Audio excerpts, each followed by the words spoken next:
ये हमारा by weekly आता है बेटा। तो सबसे पहले फूड वेब, वेब का मतलब क्या होता है? First of all we understand the terms web. Web का मतलब यानी कि जाल, ठीक है। अब कैसा जाल? खाने का जाल, ठीक है। इसमें होता क्या है कि जैसे मान लो कि एक प्रोड्यूसर है, ये प्रोड्यूसर है, ठीक है। प्रोड्यूसर को हम क्या बोलेंगे? ऑटोट्रॉप बोलेंगे, ठीक है।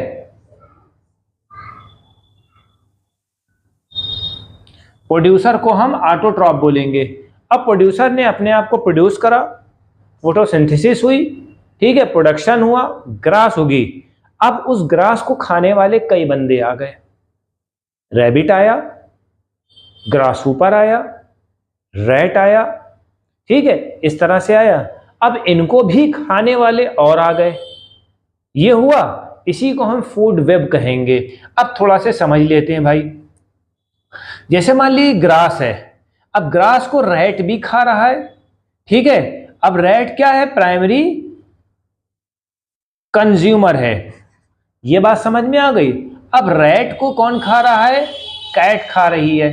रैट को कौन है? बिल्ली भी खाती है और छिपकली भी खा रही है, या स्नेक भी इनटेक कर रहा है, ठीक है। ये क्या है? फूड वेब है, यानी कि एक जाल है। यानी कि ये नहीं है कि एक चीज को कोई एक ही पर्सन खाएगा।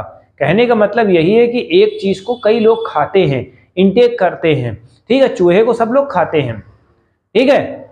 चूहे को कैट भी खा रही है, स्नेक मिला तो स्नेक ने भी खा लिया, ईगल मिली तो ईगल ने भी खा लिया। ये चीज आपको याद रखना है। Got it? इसी को हम फूड वेब कहेंगे। ये हमारी प्राइमरी प्रोड्यूसर होते हैं, ये हमारे सेकेंडरी प्रोड्यूसर होते हैं, सॉरी प्राइमरी कंज्यूमर हैं। ये हमारे प्राइमरी सेकेंडरी कंज्यूमर हैं। सेकेंडरी कंज्यूमर की लिस्ट ये है। अब जैसे मान लो बटरफ्लाई है, बटरफ्लाई को ये भी खा लेगा, ठीक है। बटरफ्लाई को ये भी फ्रॉग खा लेगा, ठीक। डियर है, डियर को कौन खा लेगा? लायन खा लेगा, ठीक। तो ये चीज आपको याद रखनी है, ठीक। अब ये क्या है? ये फूड वेब में सबसे हाईएस्ट पॉइंट पे है, ये लायन है, ठीक है, ये कैट है। इतना समझ में आ गया? ये हमारा फूड वेब होता है, ठीक है। अब फिर से समझते हैं। ग्रास